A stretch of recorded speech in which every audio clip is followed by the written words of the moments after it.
Okay, we are all set now. So we was talking about and preparing between online and in person. Sorry, we are a little bit late, 4 minutes late. So welcome everyone, and I hope you have a good afternoon tea. And so first of all, on behalf of us all here today, I like to acknowledge the Gadigal people of the Ora Nation, up on whose ancestral land we stand for today. I like to pay respect to elder, both past and present, acknowledge them, the traditional custodian of knowledge for this land.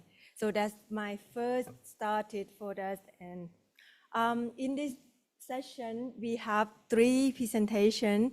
One is in person and 2 online. I'd like to introduce the 3 speakers. Before I introduce speaker, I forgot to introduce myself. So my name is Soitavan Mianmani. I'm from Laos and based and work in Laos as an independent research consultant. My background is on agriculture and forestry. That's why I'm volunteer to share this session, which is talk about livelihood of the communities. And so today we have a very interesting topic from Cambodia, Indonesia, and Papua New Guinea. So the first presenter come as a group of pair, Miss Peasley Soran and Miss Alumfa Lim. And the online, I don't know if we can show the name, the face of people online. The Dr. Maxtasam, they are online, and Dr. Salmon. Yeah. So we will start with the Cambodian first. Let me briefly a little bit about the 2 presenters.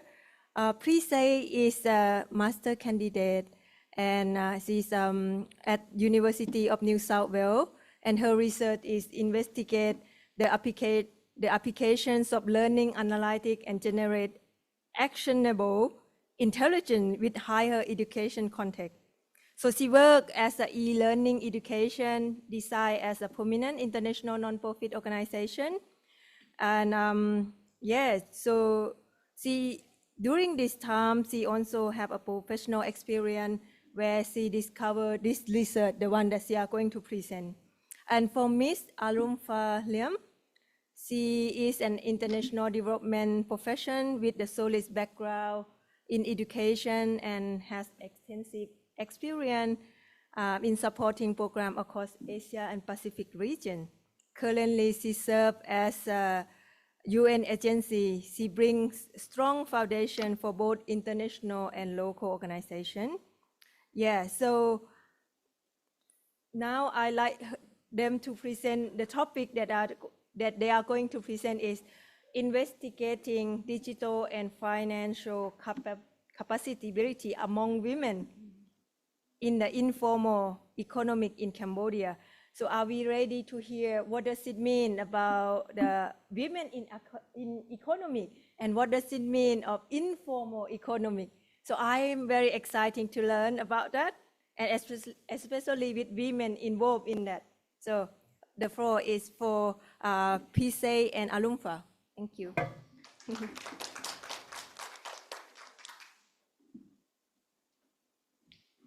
Thank you, Soy. So good afternoon, everyone. Thank you for taking your time to attend our sessions today. I come in pair, but we divide into first half and second half. So as you can see here is our content that we are going to cover. I'm going to cover the 4 first part, and then Pisay will start from the key finding up until limitations.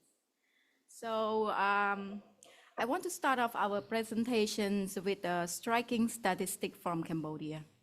As you can see on the screen, our economics make up of 97.6% of businesses considered to be in informal economy, or considered to be micro businesses.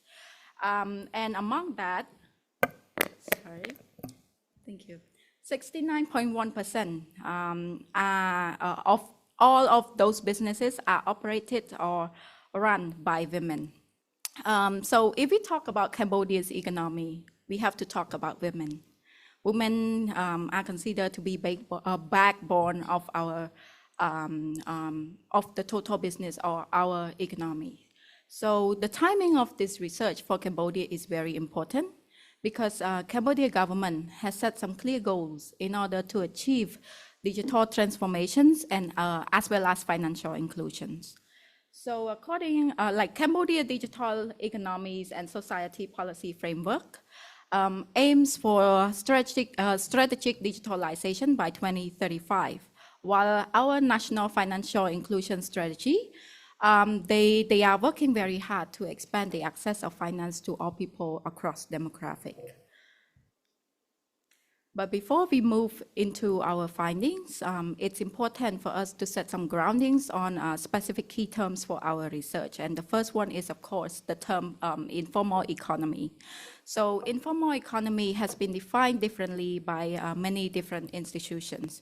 Some define informal economy using economic points of view, while others define informal economies based on labor rights points of view. Some other, they define it based on development points of view.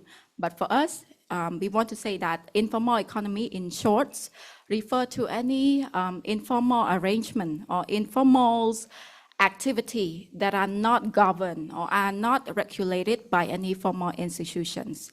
That, of course, includes some activity that earn the income, such as the groups of construction workers, street vendors, or women or people who are managing household family business. In the case of Cambodia, I want to transfer your attentions to the landscapes of Cambodia. Again, we have four types of businesses. The micro, the small, the medium, and the large. However, micro, takes up a lot of percentage of all businesses. Again, 97% of businesses in Cambodia are considered to be micro.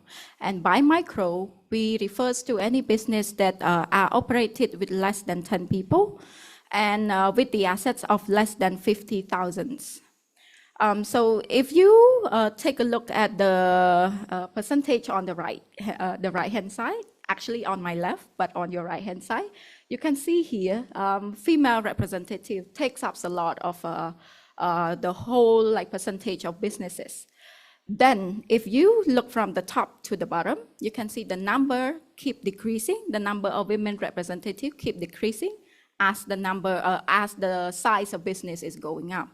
So what we can interpret from here, there are two things.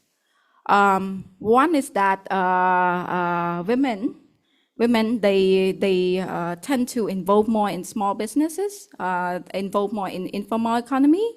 They don't involve much in the larger business. And then another thing that we can interpret from there as well is that when this present, it means that there's definitely a significant barrier that prevent them from scaling up their businesses. So for Cambodia, we set some clear goals to achieve economic development. But in order to achieve that, we have to consider the specific this specific target group in order to upskill them, in order to support them to moving up from smalls to the bigger one. Then it's also important for us to understand about the term digital financial literacy. Some academic literatures, they offer several complex definitions. But again, I want to translate it into a practical terms. In here, digital financial literacy in short, refers to the ability of people to safely managing money using technology. In the case of Cambodia, again, it's different from Australia. It might be different from other countries in Southeast Asia as well. For us, digital financial products and services, they aims, I have to say they aims for only the 2.76% of the businesses. Those 2.76 of businesses, what I mean here, refers to the small, medium, and large businesses. Why? If we go back to the statistic earlier, in here, you can see 97% are micro, and then 2.3 are considered to be small, and then 0.38, 0.08 are considered to be small, medium, and large. So if we sum that number all together, it's only 2.76%. And what I meant by digital, digital financial products and services targets only the 2.76%, because all of the digital financial service and product in Cambodia require a lot of documentations, require regular income, require banking statement, and require other documentation as well, which women or micro businesses does not have. So in order to understand the issue or the challenge that women face, we conducted a study focused on their digital financial literacy. So our research, we adopt a mixed methodology that divided into two phases. First one, we begin with qualitative data collections. We interviewed women. We interviewed 37 women using in-depth interview. And then we use thematic analysis to understand, to try to understand the experience, barrier, and behavior of women around digital financial services. This qualitative data collection was really crucial for us because it revealed insights that survey alone would not have missed. And then in the second phase, we use the data that we collect, develop it into theme, and then we construct it into survey. And then with the survey, we interviewed 100 women in 20 districts. And this district, we intentionally divide them, like we choose them in the same number as women in urban area and also in rural area. With that, thanks to our two local organizations, they partnership with us. They help us recruit this sample. So the type of business as well, our sample, we also recruit women who belongs only in household or family business, those who are selling stuff on the street, and those who are self-employed or really doing some kind of handicraft at home. Those are the target that we consider to be in micro businesses or in informal economy. And for the finding, I will let my colleague cover or take the floor. Thank you.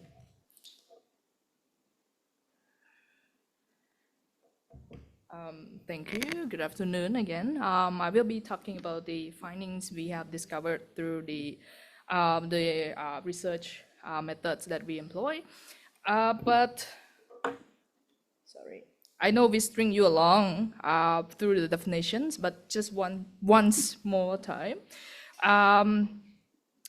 Through the interview and the survey, we have identified 3 building blocks for digital financial literacy. Of course, according to the definitions of digital financial literacy through different organizations, including Alliance for Financial Inclusion and the OECD, the Financial Inclusion Working Group.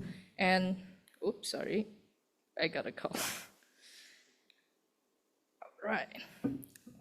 And so these 3 building blocks has been categorized in knowledge, skill, and attitude based on the Alliance of Financial Inclusion definition of DFL. And with the measures being mapped out, we have a certain the levels of digital capability, of course, and one of the most interesting fact is that almost slightly over 80% of all the participants we have talked to lacks autonomous control over their digital information or digital tools, including mobile phones. And most of them don't even use a laptop. They only use a simple mobile phone to communicate, which is one of the most dominant use of digital tools. And the next one is the entertainment, which is to watch entertaining videos or use social media. That's very minimum, and it's barely functional of digital use that they uptake right now. And this is because they have perceived a certain level of usefulness in digital devices. This means they don't see digital devices as a means to expand the business or to improve the business, but to communicate and to for entertainment purposes only. And what is shocking is that they don't hold their own digital credentials. And most of their social media accounts and other accounts, even the bank account, were created by the closest ally. Could be the family members or the sons or the daughter or even the spouse. So basically, we only interview women, just to let you know. So the pronouns we'll be using as she for now. And turning your attention to financial decision-making patterns among the women we have talked to, we have uncovered that most of the use cases in financial products or services are transactional, and their immediate use, meaning they use those products for remittance, sending money to the family members, or paying the bills, or getting payment from the customer, or paying their suppliers. And so the next thing we found out is that the more skilled they are in financial capability, the more expensive, the more extended their business are. And this means they can utilize different financial services and products that fit their need. And to speak about the borrowing behaviors of this target group that we talked to, they find it very, the behavior is that it's about convenience and affordability. What's important is that they want to make the ends meet instead of making investment or making choices that use more sophisticated digital or financial products that they may be aware of. And this goes back to the perceived usefulness of both digital and financial products. And with this, there are certain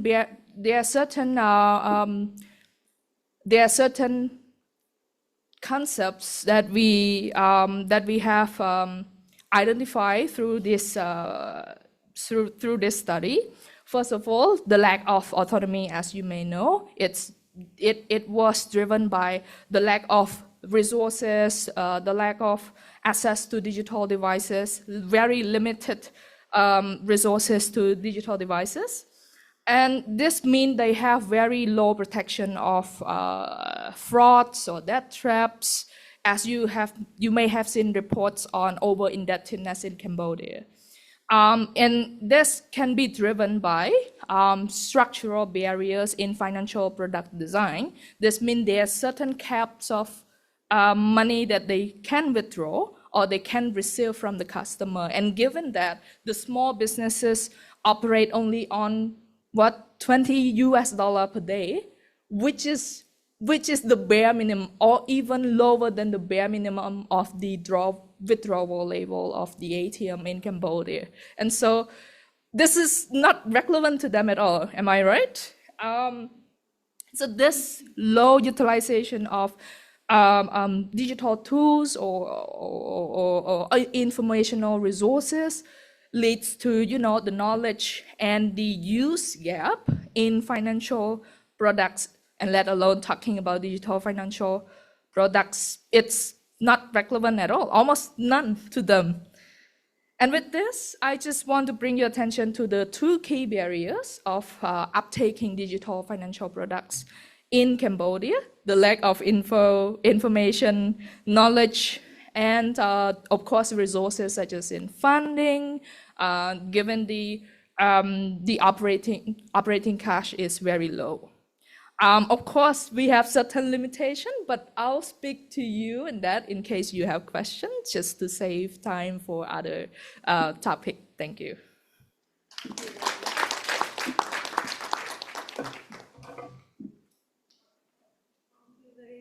That's very interesting.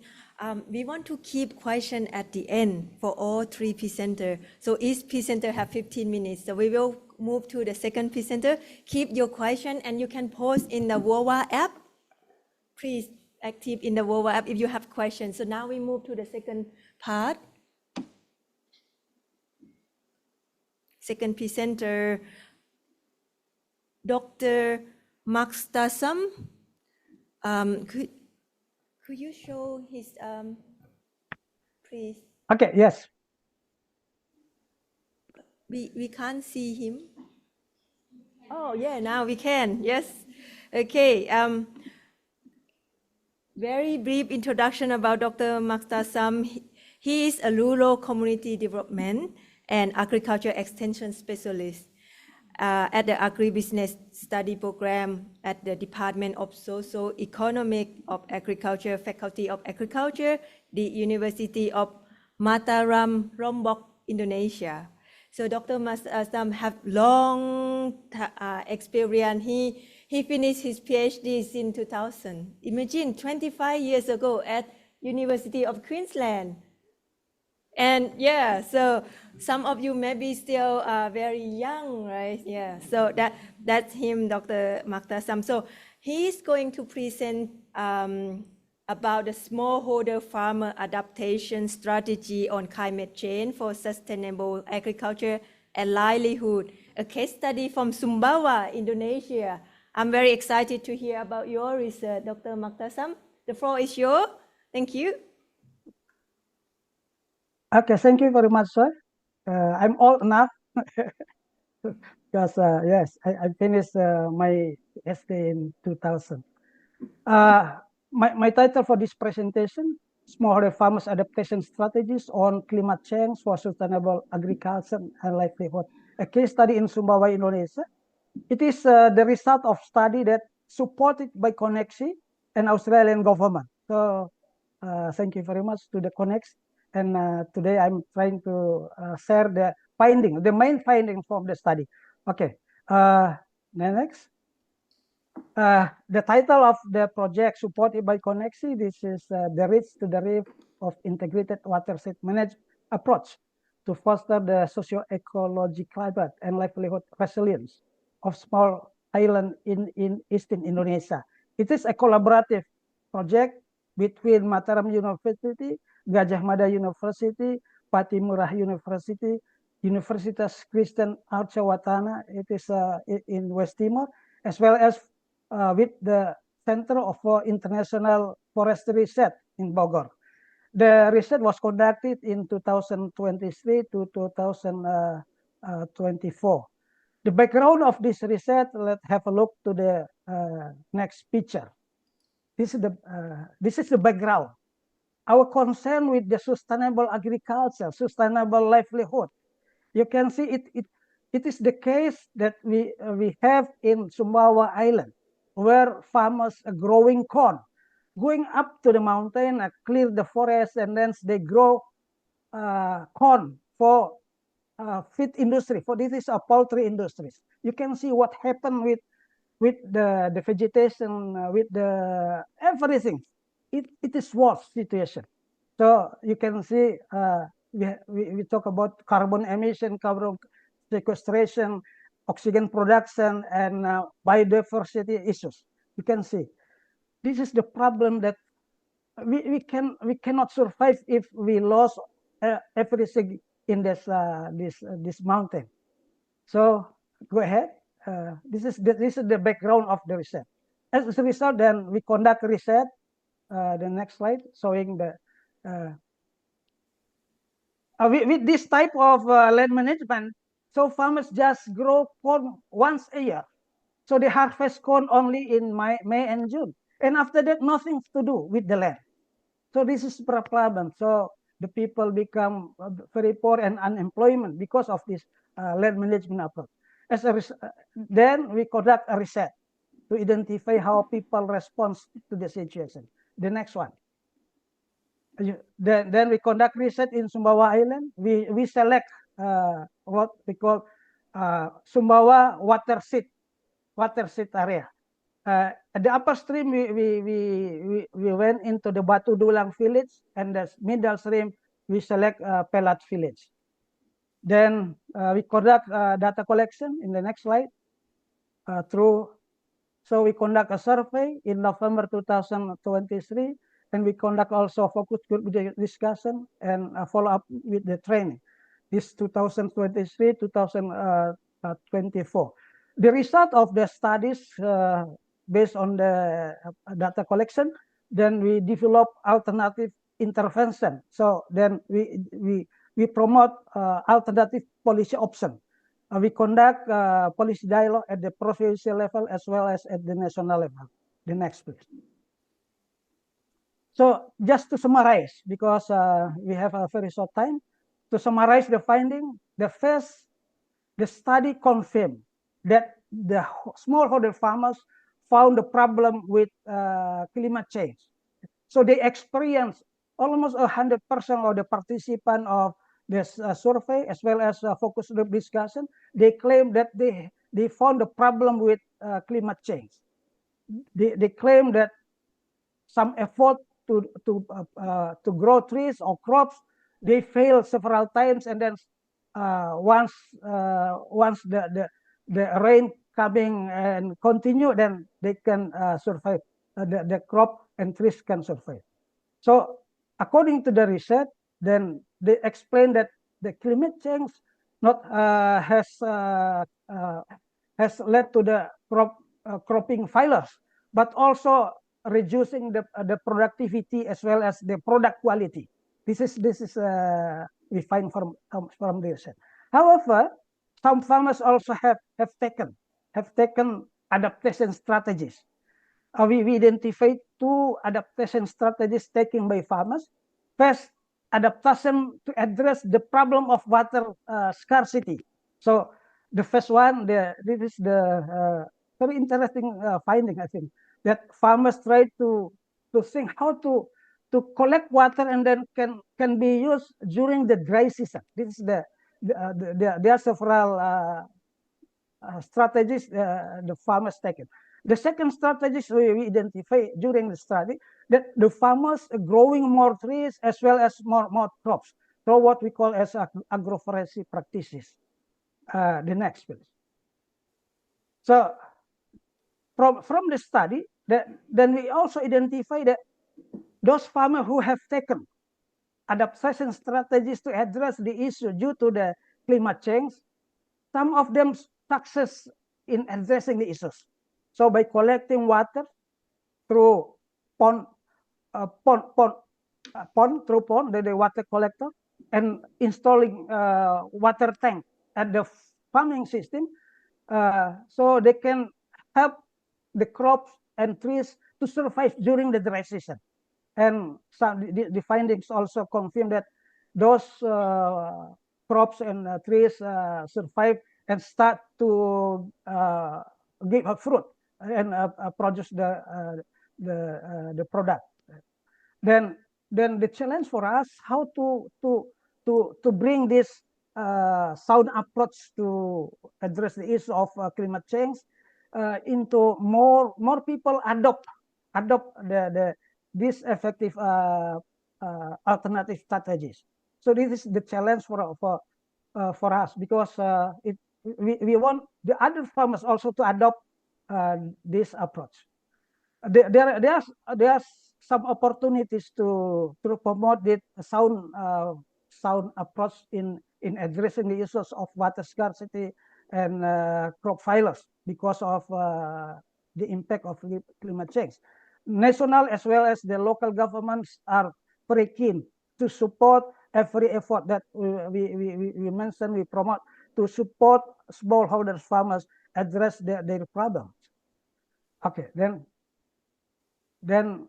this is I just put a few data about the adaptation strategies taken by smallholder farmers at Batu Dulang village. You can see farmers manage up to 5 plots, plot 1 up to plot 5. But in average, every farmers smallholders they manage 3 plots. In this Batu Dulang village, we can see they have taken 7 adaptation strategies, growing more trees, and crops to agroforestry practices, installing water collectors at the farming system, and then they also develop village piping program, and also use of mulch. Yeah. So from this data, mostly the adaptation strategies just implement in the first plot, mostly in the first plot. But there are farmers doing the implementing the strategies in the several plots. This is in Batu Dulang. But in Pelat, we can also next slide. The next slide, please.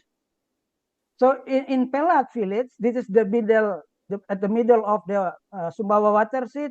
They mentioned about 9 adaptation strategies. The first is establishing water pond, growing more trees, and so on, up to the crop diversification.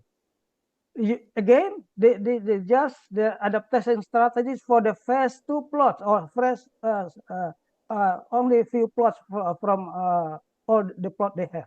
This is in Pelat. Next one. This is just to show you how the adaptation strategies to keep water. So you can see this is in November, that is the dry season, but they still have water at the pond. So this water can be used to keep the crops and trees survive, and until they come the rain coming in the next season. So during April, when we visit the village again, you can see in the second right hand side of the pond, this is full of water. So it is very helpful for the small farmers to keep the trees or crops survive. The next one.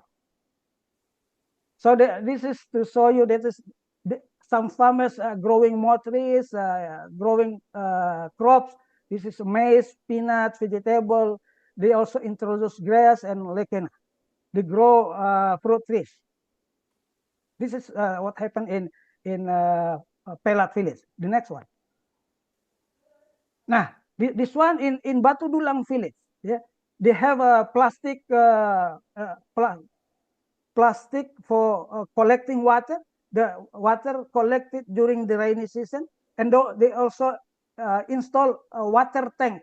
This is behind me in the second photograph. This is the water tank installed at the farming system. So these farmers have a 5 water collector at their farm in addition to water. He explained to me that before installing this water collector, they failed to grow durian. About 300 trees durian cannot survive during that year. So learning from that, then they established a water collector and install water tank. And the trees behind the left side, the durian trees now fruiting because support from this water collection. Okay, the next. So and in this village, in the Batu Dulang village, the women farmers also doing they grow fish in the water aquaculture. They collect water and then put fish rainwater. Put fish in the water collector, and they can harvest. They grow vegetable also around the water collector, and then they can survive and get more additional income. This is so they also candle nut processing. candle nut processing, ginger, and turmeric, they grow within their garden. So this is additional income for the smallholder farmers. Next. With this farming system, we can compare with the one that I saw you in the first, the concern of a concern.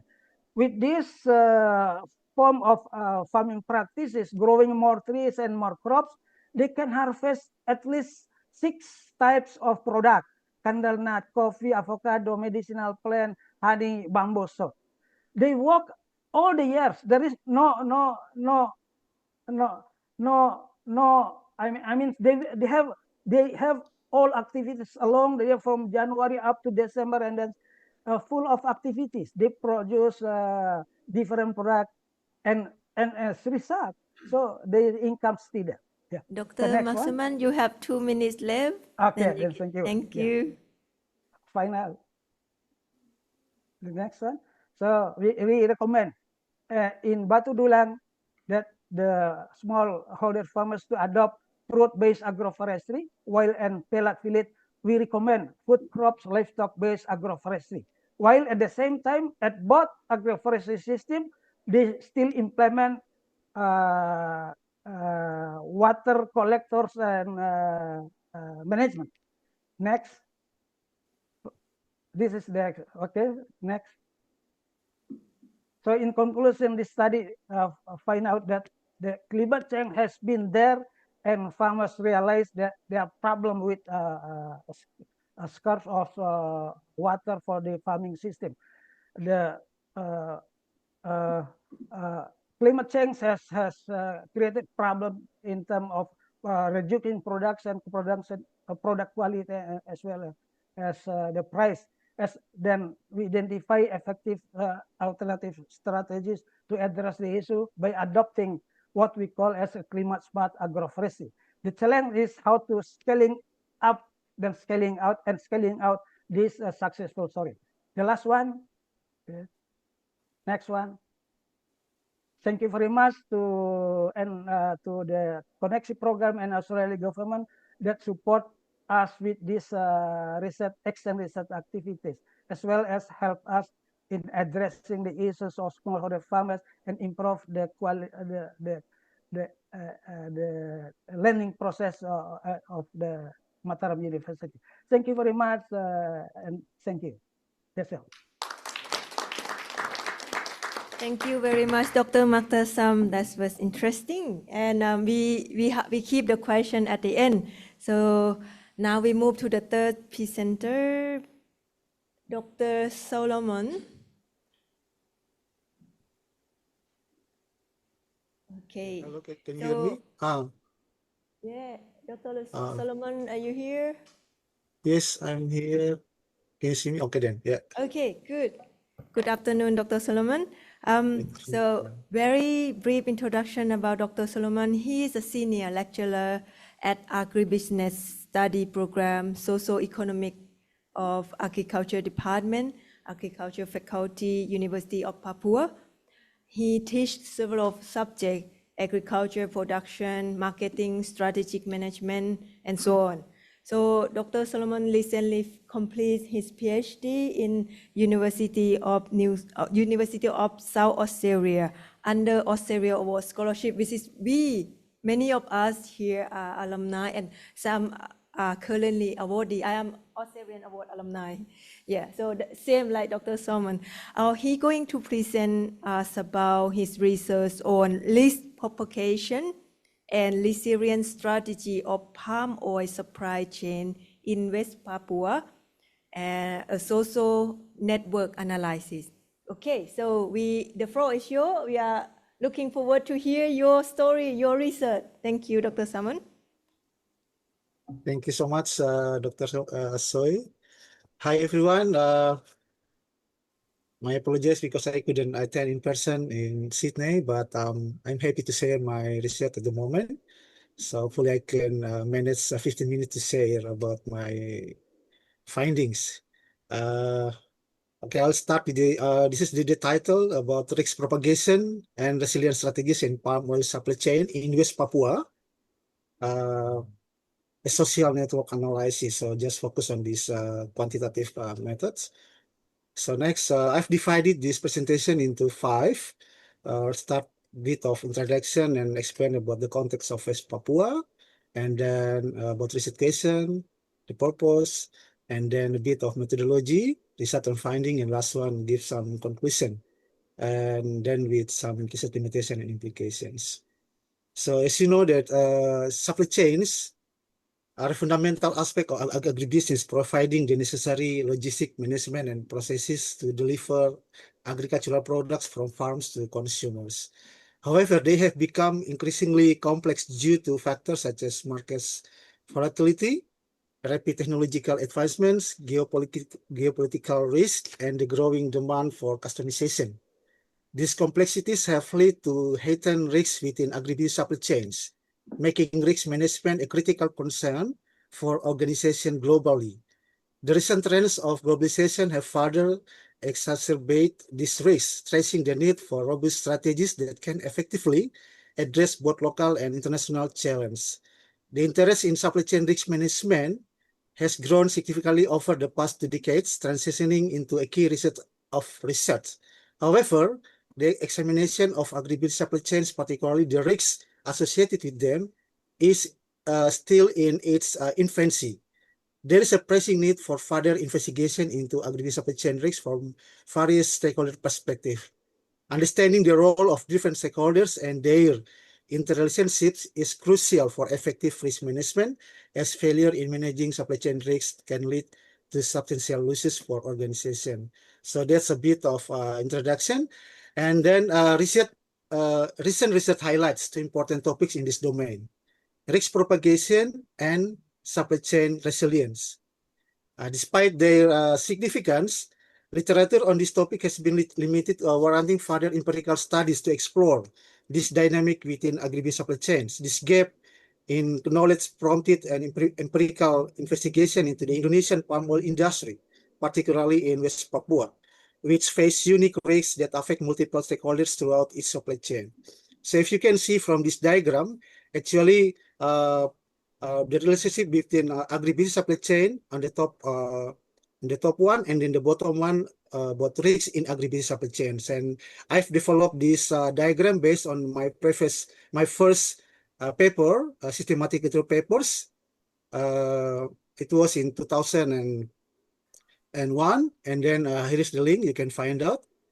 And I've divided risks in agribusiness supply chain into 3: internal risks, external risks, and then network risks. Next. Okay, and then about you can see this is the map of West Papua province. So in the green, and then the pink, and then the gray one are the main area where I was focusing my research as a case studies areas. And then next slide, please. So this is West Papua. But talking about the context of West Papua, you know that West Papua contains globally significant reserve of biodiversity and supports unique traditional cultures.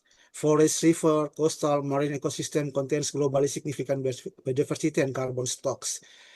And then agribusiness operations in West Papua are the main driver of regional economic growth and improving people welfare. However, West Papua is the province with the second highest poverty rate and the 3rd lowest of human development index of 38 provinces in Indonesia. So this is so sad with this data. And agribusiness activities also lead to a variety of risks: economic, socio-cultural, and environmental, such as land-based extractive injustice.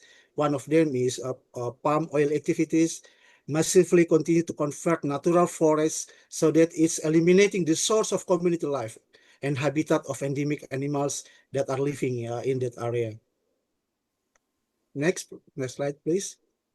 And then on the other side, Indonesia and Malaysia are the 2 largest palm oil producing countries globally and the leading exporters of palm oil in the world.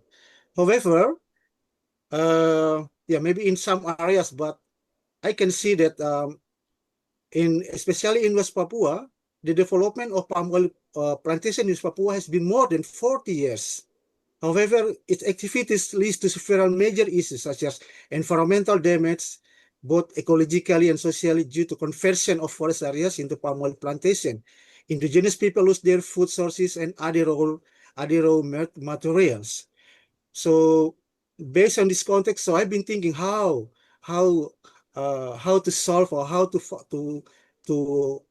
understanding about this issue, especially talking about risks in West Papua, and then look at about the propagation and then how to about the risk resilience itself as well.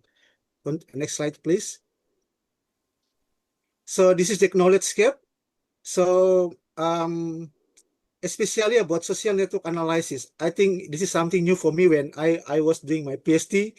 I've never done this before, and even in West Papua, maybe I'm the first one who applied this analysis to understand about risks and stakeholders, the interrelationship among stakeholders with the risks.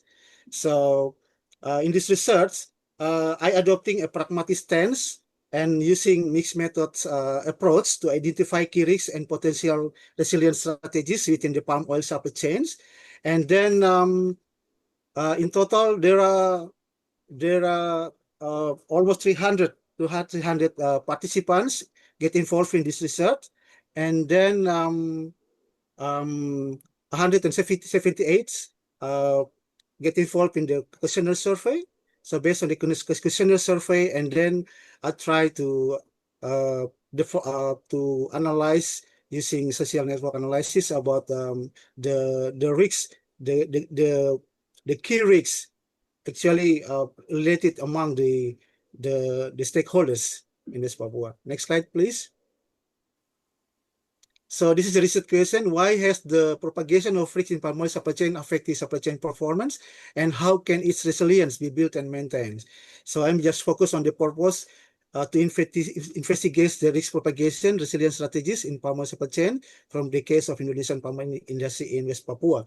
So I didn't explain about the qualitative result, but just focusing only quantitative result. Next slide, please.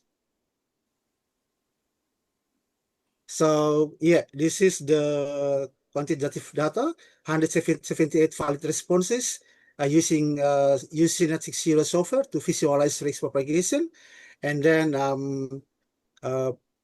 also resilience strategies framework I've developed and then validate through FGDs, and then related with the social network analysis. So this analysis based on the degrees of nodes between the centrality, status centrality, brokerage, and partition. Okay. Next slide, please. So this is the result and findings.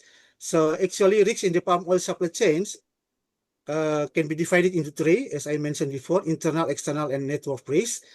And then based on the interview findings, so there are 32 different risks in the palm oil supply chain in West Papua, comprising 21 internal, 9 external, and 2 network related. So next slide, please. So you can see from this diagram, actually, so I've tried to divide these risks. So for instance, like R1 is fluctuation of FEB price, R2 low quality, and so on. And then like external risks, for instance, like pest and disease, conflict between customary right owner and the plantation company, conflict between farmers and the plantation company. And then for the network risk also, like lack of transparency in terms of installment of the payment, or lack of transparency in terms of sorting and weighing of FEB, fresh fruit bonds, so on. So I've got the 32 risks related with the palm oil supply chain in West Papua. So next slide, please. So here is the stakeholders. So from the qualitative findings, maybe I'll explain. So it emerged that the palm oil supply chain in Papua has 5 tiers and 5 distribution channels of materials, information, and financial flows. And then public and private stakeholders identified in palm oil supply chains play crucial roles in determining palm oil operation in West Papua. 7 groups were identified as key stakeholders. So on the top one, with 32 major risks found in the supply chain. Farmers, smallholder farmers were exposed to the most of the risks, followed by palm oil companies, local cooperative, and government agencies. Next slide, please. And then about this finding, social network analysis. So actually, based on the qualitative finding, I've got 11 risks were particularly notable, having a significant cascading risks. But from the quantitative findings, especially risk network analysis, indicate that there are three risks. Low work ethic and motivation are 10. And then disruption of the plantation company's operation are 14. And the last one, low FFB production are 4. Are the top 3 of Rick's links having the highest eigenvector values between their centrality and degree centrality, and hence most likely to propagate risks among actors in the palm oil supply chains in West Papua. So based on these qualitative and quantitative findings, and then I've developed the framework of resilience strategies, and I've got 6 resilience strategies were prioritized across all stakeholders. So next slide, please. So next slide. Yeah, next slide, please. Okay, so this is the resilience strategies in West Papua. So can you see here that on the pink color, so there are 12 critical risks, and then the green one are the resilience strategies priorities. So there are four resilience strategies priorities. So the first one is improving coordination, partnership, and collaborative work among the stakeholders to meet ISPO standard. Why the first resilience strategy I mentioned here, because all the key stakeholders couldn't meet the ISPO standard. ISPO standard mean Indonesian sustainable palm oil. So this is standard based on according to the regulation of Minister of Agriculture of the Republic of Indonesia, number 11, 2015. So it is ensuring the palm oil companies and palm oil business to implement it as per principle and Dr. criteria correctly Salmon. and consistently. And then I want to let you know that approximately 650,000 hectares of land granted under concession permits to 24 palm oil companies in West Papua. But taxes are only paid on 70,000 hectares, one of the issue. And then the second ones, last 2022, 11 palm oil companies permits are being revoked by Yeah, the Dr. government. Salmon, you This is have 2 because minutes left. for some reasons, such as operational customers only cutting and taking wood without permission or not planting, and then the company not paying taxes, not reporting change in stakeholders, not creating in plasma core system. There was only an expired permit that wasn't renewed but was still operating. So some kind of that issue that are really affecting local people, but also, yeah, you know. So I've tried to develop these strategies, and then the second one offer the second was overhauling and improving good governance of licensing to guarantee the palm oil business sustainability. And third one, strengthening economic and preserving ecological base on indigenous knowledge. And the last one, still keep conducting research and development to provide recent data and information related to palm oil. So blue, on the blue color, here is green and blue, the resilience strategies priorities, and the last one, the impact. So I've developed these resilience strategies in hoping that local government in West Papua especially, and also Indonesian government can do something to help to conserve our not only forest but the people, because you know that in West Papua, the governor has declared that we need to conserving 70% of Tanah Papua's forest, but we're still working because the company they still this is related with the political things in Indonesia. So many things happening.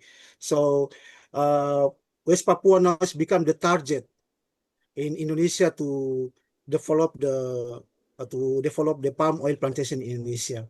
So yeah, in conclusion, I think in conclusion, so low work ethics and motivation, disruption in plantation operation, and low work practice bans are critical risk note with high again factor between us and indicated the pivotal role in this dissemination. And then we need to addressing these risks require proactive measures such as improving coordination, partnership, collaborative work among key stakeholders to meet ISPO standard, and then so on. And then next slide, please. Next slide, please. And then this list also has limitations, such as this list is only limited to 3 regions in West Papua. So I believe that some other developing countries or even in developed countries are having the same issue, maybe based on the specific social economic characteristics. So based on this research, so some other province or countries can adopt this result or these methods. And then I also would like to let you know that this is the first study on risk propagation and resilience strategies in palm oil supply chain in the case of Indonesian palm oil industry in West Papua. And I'm still working to help especially the local people, such as strengthening them and then to supervise them, increase their capability while collaborate with NGOs, collaborate with local government. We need to do something because there are so many issues in here. I'm sorry because I couldn't explain in detail because very limited time in this time. But if you have any question, please ask me and then I'll add in more details in our discussion session. So thank you for your attention. Thank you so much, Yeah, Dr. Salmon. yeah. Thank you. Yeah, so now it's time for Q&A. I'll check online and you feel free to ask in the room as well. Any questions in the room first? And I'll check the agenda.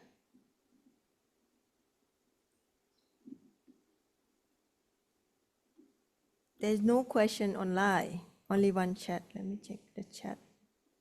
No. So, okay, in the room, any questions? Okay, think.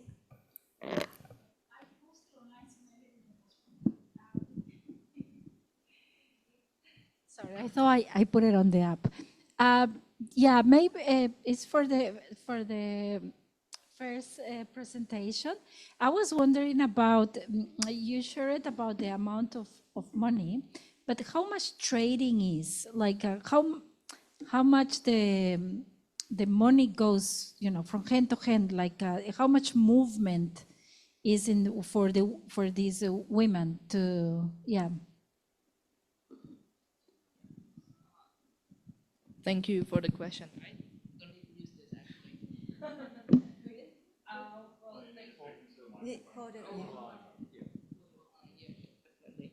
Well, thank you for the question. It's really important to actually to go back to the finding, to the quotation from one of the participants that says that every day it's for them it's to make the ends meet, meaning their business is their life basically, and so they operate their business on a daily basis. So it means they are trading that occurs daily as frequent as they operate. And then I mentioned there only $20 in operation per day, and that is actually true from many of the participants here that we have interact with, which means they make only for example less than $1 per transaction. And then it means that although the businesses or the trading occurs every day, the amount is very minimum. It's less than what we have for lunch here, actually. And then the profit per day, I'm sorry, the second part of your question is about actually, I've got your question online as well. This kind of business are driven by the lack of employment opportunity, and so they turn to business, family-owned businesses or household businesses, or the businesses that can help them earn as much as income as possible to support their family, and it's because of the lack of resources as well. And some families pass down their business to the other generation, to the children, and this means it's basically means that this kind of opportunity is not the ideal businesses, and so does the trade. So the trade is like basic trading. It happens daily, but it's not as much as the big shops that set up and has much income per day that could help them grow. So it's basically the phrase that we want to use to capture this is that making ends meet, instead of earning for growth or saving for the future, but more about everyday daily survival on the trading that they made daily. I hope this answers your question.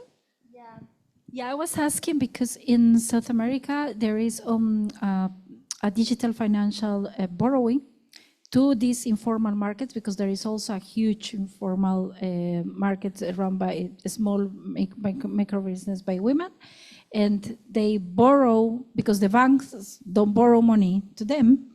This is like digital money borrows money to them, but that money, because there is a lot of transactions among them, is to make that trading among them, and to increase their capacity of borrowing, and to increase that also borrowing power, and also that behavior about, oh, actually they can lend me money. So that's what I was asking. What's the trading? Yeah, it was something like that. Thank you. You want to add on? I think we have a few things to say. Yeah, I don't know if what I'm going to say is going to clarify your question or your comments, but I just would like to recall the conversations that I had with one woman, because we conducted interview with them. We actually insert one questions to ask how much income do they make per day. Yeah, we do ask that. We did ask that. Some of them were willing to answer. Some of them couldn't. They don't want to reveal the amount that of income that they earn every day. But most of the answer that we got, I don't know whether they lie, because money issue is very sensitive in the context of Cambodia. But what they respond was that we just make ends meet. We just make a day to cover another expense for tomorrow. For example, like street vendor, they sell noodles, they sell meatballs, for example. They said that, okay, today I spent $10 for all ingredients. Then I earned for like $20. Then the $10 extra, they use it to really spend on their children to go to schools, or they pay something like what we call tong tin, something that Cambodia and Philippines have. It's like you pay every day, every month, and then it's like a big amount of money, but you keep paying back every month. That's what we call tong tin. So they just say that that's enough just to cover the ingredient for the next day, and also the amount for my kids to go to school and to pay back tong tin, or the bank, like they call it organization in Cambodia. And yeah. Okay, I think it's good that we can keep our conversation after the session as well. We will have dinner and we will have the bar, and I'm sure you will have similar interest there. And you want to ask a follow-up? Firstly, excellent. Thanks for your presentation. You mentioned remittances as an element in terms of the use of digital and technologies. I'm wondering, because I have seen some studies that show that often that's a driver of digital engagement. Did you see, is there anything you saw around remittances as potentially being something that was a factor in the amount of financial literacy? I can address the question in a very short manner first. Remittance was one of the most prominent use of financial services in Cambodia. What I'm trying to say is that everyone in Cambodia would want to send their children outside of the countryside, which is a province, remote areas in Cambodia, to the capital city, which is Phnom Penh. And with that, they would send or remit money to the family members through the service we call Wing. They become a bank now, but traditionally they set up a shop that can help users to remit the money, to send, to transfer the money, or wire the money using just two phone numbers, the recipient and the sender. So the notions of remittance, online remittance, has recently came into play, but there's not much of the use. And so to address the previous, actually to link to the previous comments on the digital loan or digital lending as well, this has become very interconnected with remittance. But the problem with that is that in Cambodia, it's not being addressed as licensed form of financial services. The digital loan, the remittance are not yet permitted as a license operating. But still, there are many operations going on, and we have the notion of loan sharks in Cambodia, which is predatory form of lending, and very interesting. But I love the question. Please keep coming. Thank you so much. Another question for maybe for Dr. Makstasam and Dr. Yes.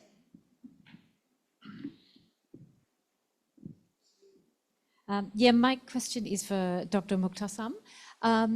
You mentioned that the real challenge with your work is the farmer adoption and scaling of the work, because technically, I guess we know, the adaptations, the many adaptations you explained, they work. We've seen that, and you've proven that as well. So I'm interested to understand, what sort of strategies you used around encouraging farmer adoption and scaling, and which ones you found to be successful.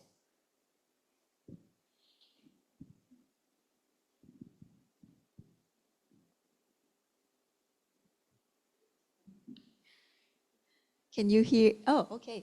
You are mute. Thank you, Doctor. You are still mute, Dr. Makstasam. Yeah. Okay. Okay, we hear you now. This is a very interesting question. Actually, we plan to have what we call as action research. But this support from Connexi just lasts for 1 year. So we just conducting the research and then sharing the findings at the provincial level as well as national level. Actually, at the second part of the study should be followed by action activities. So result of the study that we just discussed at the provincial and national level to affect the national and provincial policy and the local government policies. Actually, we plan to have a, let's say, action type of activities by conducting, let's say, study visit, bring those farmers from other areas to the successful farmers in these two villages. So this is the way how extension to promote broad adoption and diffusion of this innovation. So actually, we plan to have the second years of activities improve the local people knowledge, skill, and change their attitude, and then to scaling up and scaling out of this success. But we don't have enough budget to cover these action activities. Actually, with the action research, then we conduct action activities, training, workshop, study visit, cross visit, and so on. So the other farmers in the other area, other village, as well as the different province can come and have a look what happened with the adaptation strategies. So I think I usually use use action research approach to promote the finding, the success story, and then the others people can adopt it. So actually, we was thinking about to how to scaling up and uh, uh, scaling out the success story of adaptation strategy. Yeah. Thank you so much, Dr. Maktasam. And one last question before we finish. Any questions? Yep. Okay. My question is for Suleiman. Firstly, I'm happy that you went beyond, identifying the risk through SNA by developing that risk resilience framework. So my question is, when you developed the framework, was it done in participation of the palm oil companies and other stakeholders in West Papua? Because I'm thinking of the utility. You have this beautiful, this framework and all. So who is going to use it? Yes. Considering the agribusiness supply and all. Thank you.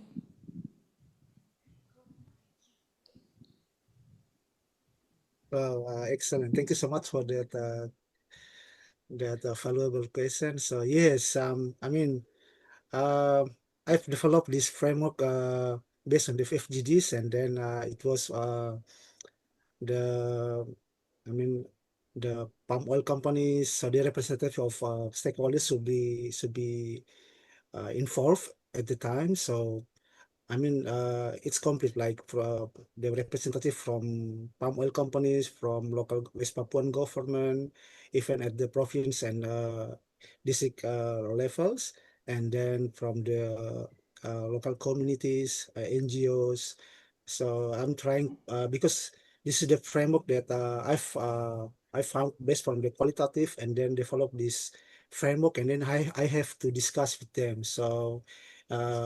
We have to decided which one is really need to address. So some of them, especially from the palm oil companies, they have received this recommendation, these strategies, and then they have implemented. I haven't checked it yet, but I mean, I've delivered this message to these stakeholders, because this is the responsibility. So that's why, for me at the moment, I start working with the local government, and then also especially with the cooperative, the small local people. I start, for instance, like uh, doing capacity building, and then training assistance. So I mean, starting from the local community first, and then get connected with the cooperative, and then the local governments, NGOs. So this is a big challenge, but I mean, I need to do something after finish my PhD, and then working to collaboratively with many stakeholders in East Papua to, I mean, because I want to let you know that now we have an issue with the uh, CPO processing mills in West Papua. So the mill is broken at the moment, so it couldn't, I mean, receive all the products, FEB, fresh fruit buns from West Papua district, or West Papua province. I mean, the district in West Papua. So I mean, become a challenge at the moment, but still waiting for the government to do something with the palm oil company. But I have to give my, action to do the voice, and then action to do something until we got a new mills, and then do the capacity building with the local, but also with my student also. I encourage them to, look at, there are so many issues, especially related with the palm oil, because my place, West Papua, become one of the target in Indonesia at the moment, because as I mentioned previously, but Indonesia is targeting become the biggest exporter of CPO, but at the same time so many issues are happening at the grassroots. That's why, yeah, I mean, let's see what happens. Yeah, thank you. Thank you so much. Thank you so much. I think we are all out of time, and it's just a little bit delay, but I thanks for everyone who joined the session, and I hope that we can still keep connected, as the theme of the conference is connecting. So, and we have contact of speaker, and you feel free to contact with by email, and also, yeah, even though online we remember. So when I see Dr. Salman and Dr. Maktasam other places, so we know each other already. So this is a keep connection we are starting. So there's for this session we all finished, but we have one activity which is it's not obligation for you to stay, but it would be great. We encourage you to stay. It just take 10 or 20 minutes. It will be sharing your, so we will have dice for you. And so you sit already, maybe we can stand up and play game together. And for people who are online, you can type in. So I don't know how many people online. But for people in the room, so I will give you the dice, and then you can drop it, and also identify who is their next birthday. So you can ask each other who will be the soon of their birthday. Yeah. So can we make a big round? So we said, and then when we get the number, we can ask this question to the person, and we pass on to the people on the list. But first of all, we will identify whose birthday is coming soon. Make a round, Sorry for the online one. That's okay. You just That's okay. observer. You can join us and see Yes. the question. We will Having fun, yeah. You can join us too. We will drop the dice. So, my birthday will be end of September. So who is November? November not. So June. No, pass. April. Oh, pass. Next year. September. Oh, September early or now? I'm August. You? December. Oh, okay. I'm September, so on the 5th. On the 5th, okay, he's earlier. And now we found, and then? June. Oh, June? January next year. You? Same with me. Okay, online, Papa? December. August. I'm August.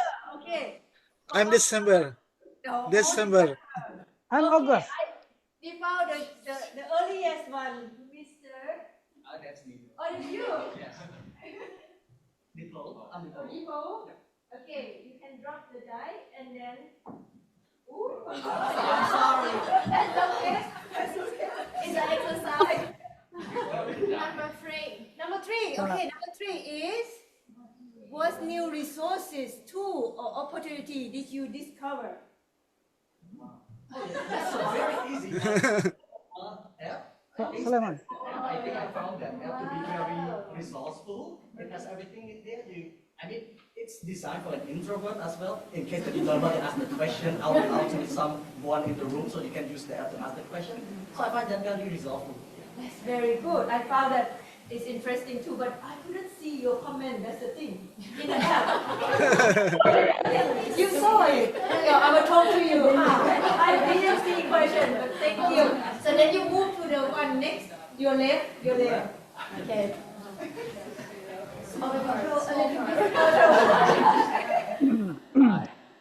Number 5. That one. Describe something or someone that you challenge, that challenge your thinking. Something or someone. I think in previous session, in the afternoon after the lunch, I was in the diversity discussion and stuff, and one of the person in the room also described about her organization, about how they study recruitment, which is just to fill in the position for the sake of being diverse without caring about the person and stuff. So I think it's an interesting case that I could relate to in my country as well. Where you from? Cambodia. Cambodia. Oh, we have so many Cambodians here. That's great. Okay, that's great. So I'll give you new color. Oh, you can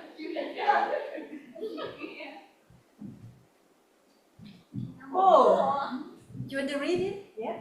Describe a feeling you experience. Amazing. You're amazing. Can you just tell us more why you feel and how? It's like with my expectation before, I have expectation before coming to attend this workshop, and I with the workshop with my expectation. Started change about climate this morning, Dr. Golden, and also about the share about the women challenging in financial literacy that I would love to explore further and discuss further about those topics. Yeah, you will ask them during the drink, Yeah, right? yeah. Thank you on her. Yeah. I'll give you the rate. Okay, Bye. bye. Okay. Describe something or someone that challenged your thinking.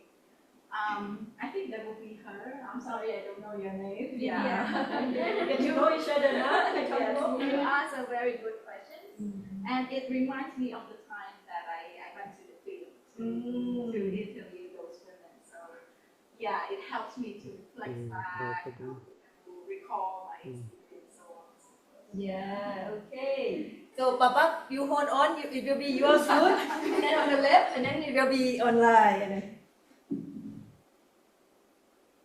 Oh, fine is very popular.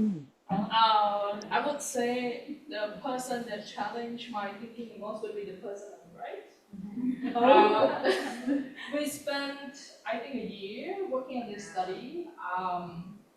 We challenged each other a lot, specifically on the research methods and how we approach participants.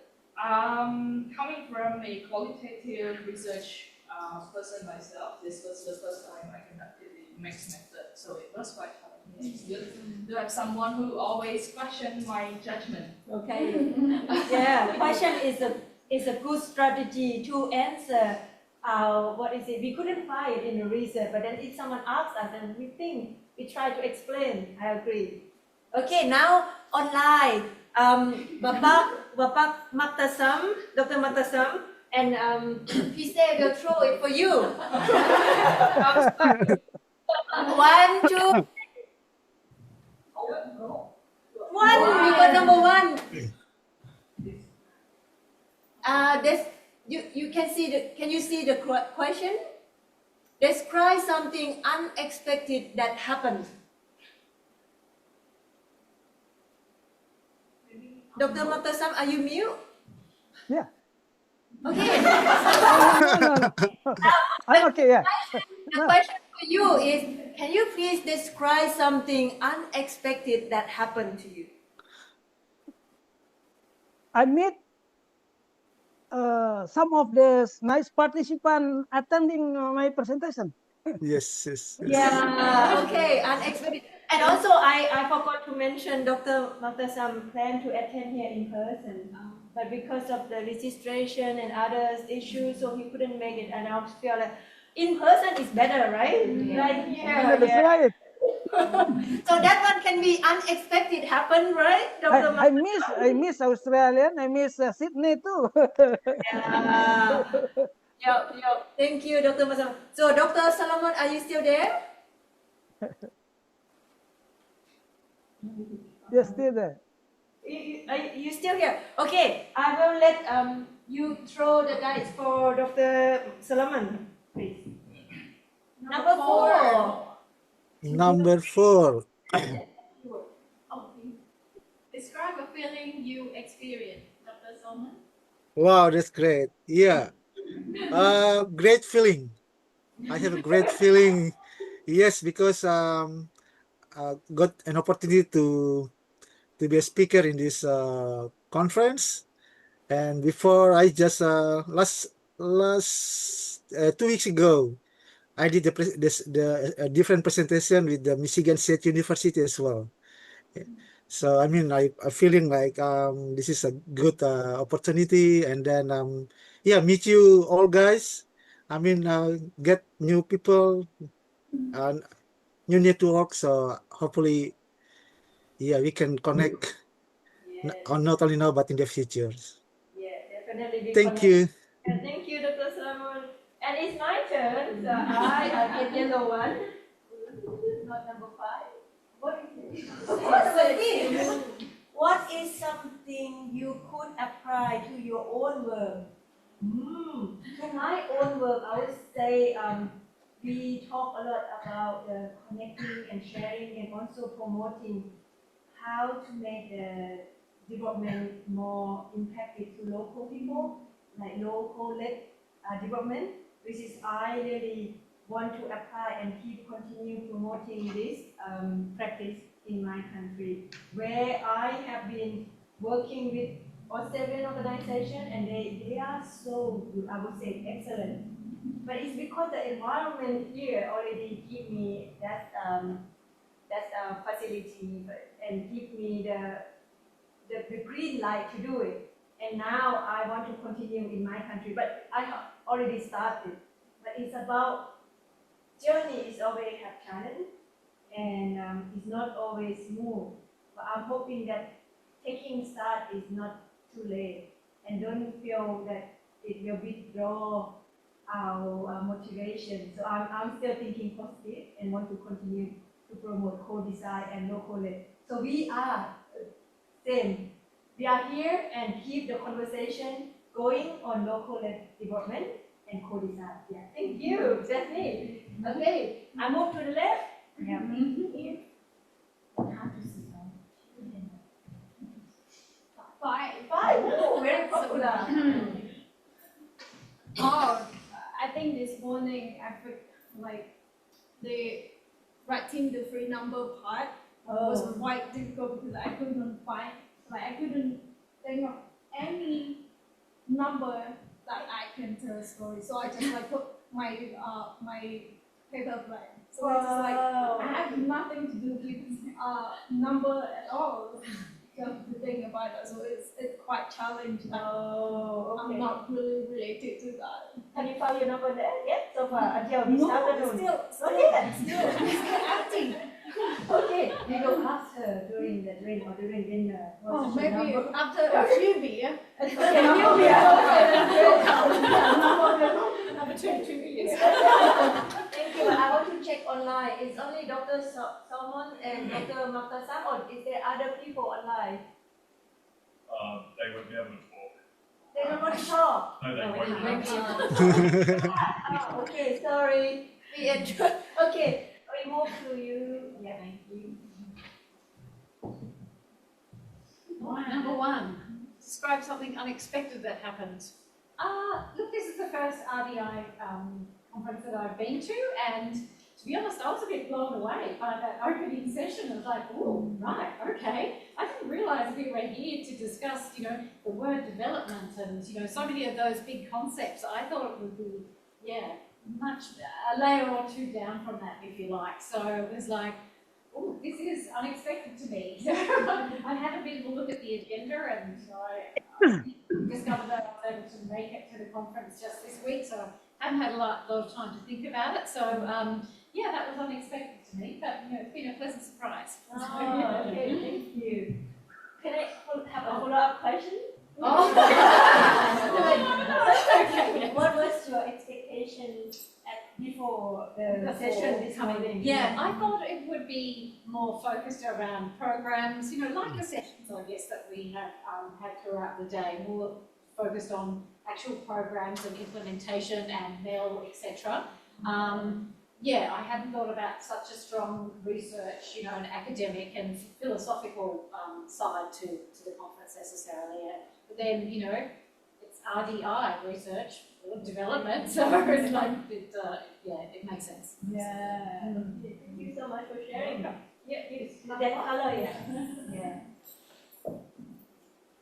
Hi. Hi, you bought it by lottery. Maybe that can be your number. 5.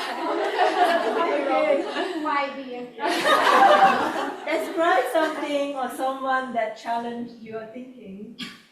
Yes, I think in a previous, my last session, there was kind of some questions for, there was panelists, people from multi-disciplines,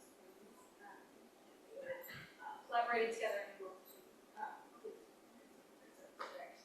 And one of the questions that was raised to them was resilience. How, coming from all the different questions of sustainability, social science, supply chains, food supply chains and things. With all their different definitions or understanding of resilience within the industries, how they come to one definition, or they haven't actually defined resilience or inclusion for their project yet. And so I think that was still, for me, a challenge in terms of thinking, my own sort of understanding of what development or like, you know, sustainability and inclusion and all those, to me, but then like means something, may mean something else or can mean something else in other sectors. Yeah. Thank you so much. Great. Really? Maybe change color. Great. I'm not sure online is still there or not. Are you still there? We can do a selfie at the end. Number 3. Yeah, number 3. What new resources, books, or opportunities did you discover? I'm a faculty back home in the Philippines, so I really find I think it's more of a technique, the facilitation techniques that have been used since this morning. Ripping the book. That was something that, but will I be able to do that? Because that's something, I don't know, I love books and I just couldn't get to do it. But for me, that was like, it got my attention. And all along, it was also related to what we were, doing, what was going to be discussed. So, and also like this one, we do debriefing, every after event at home when we do workshops and all, events like this. But it's the usual, questions, what went well, what didn't went well and all. But for this one, it's, another technique that I can use back home. Me too. That's what we organize as organizing. We want to make something different and make it connected. I'm so happy to hear that your feedback is about that. I'll report to the team as well. Okay. Another technique for brainstorming. Yeah, brainstorming. Yeah, okay. Number 3. Okay. Okay. Well, yeah, similar like this. I was going to take a photo of this to copy. And I will say opportunities like I haven't been in a conference in a while, or maybe, last year, but yeah, finding, I'm originally from Peru, and I have been in a conference in Australia, but finding now like the region more around Australia, and I'm feeling really, it's so similar to Peru in many aspects. So I'm finding kind of like, that homey, kind of like, this is very interesting. So that I'm finding as new things to the opportunities to discover. Yeah. And I think it's that. I will leave it there. Thank you. Pass on to the next topic. Yeah, last one. Number 4. Describe something or someone that challenged. Number 4. Building your experience. Okay. So I would say it's more on the surprise side. surprise. So just like what you talk about, it's about the organizations of the conference, because I've been to a few conferences and to be honest, it's kind of boring and so serious sometimes. And so here is more connections and more interactive. And surprisingly, I didn't fall asleep like during the whole day. So that's kind of things that I'm surprised the most, because usually there would be some session that you don't really feel connected to. But here, the whole day, I feel connected and very interactive as well. Thank you. That's so Thank good. you. Thank you so much. Speak, right? So it's time to have a selfie. Thank you. But before that, could you turn on the screen on the online participant? If you don't mind, we do it here, and then I will be. Could you hit it and then? Wow, that's so good. So I will do. Look at that. Wow. Okay. Smile, smile. Bye. Oh, wait. 1, 2, 3. One more. Put your hands up too. Nice. Thank you so much. I hope you and keep connecting and networking as well, and ask questions, follow up if you would like to ask your sister here. Yeah.